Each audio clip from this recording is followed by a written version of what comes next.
Rabies खोप सम्बन्धी जान्नुपर्ने कुराहरू सुन्नुहोस् है त। खोप लिनुपर्ने अवस्थाहरू के हुन् त?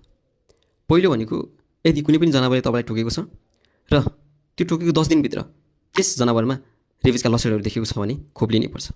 दोस्रो भनेको कुनै पनि जनावरले तपाईँलाई टोकेको छ तर चिन्नु भएन त्यो जनावरलाई र त्यो जनावर चाहिँ 10 दिनभित्र मर्यो, मारियो वा बेपत्ता भयो भने पनि हजुरले खोप लिनैपर्छ। र तेस्रो भनेको कुनै पनि जङ्गली जनावरले अकस्मात तपाईँलाई आक्रमण गरेर घाइते बनाएको छ भने पनि खोप लिनैपर्छ। चौथो भनेको जनावरको र्याल तपाईँको कुनै पनि शरीरको घाउमा पर्यो भने पनि खोप लिनैपर्छ। पाँचौँमा र्याल काटिरहेको जनावरको मुखमा हजुरले हात हाल्नुभयो र हात हाल्दाखेरि घाउ पर्यो भने खोप लिनैपर्छ। छैटौँमा रेबिस लागेको व्यक्तिले हजुरलाई टोकेमा वा आँखामा नि पर्ने गरी थुकेमा पनि खोप लिनैपर्छ।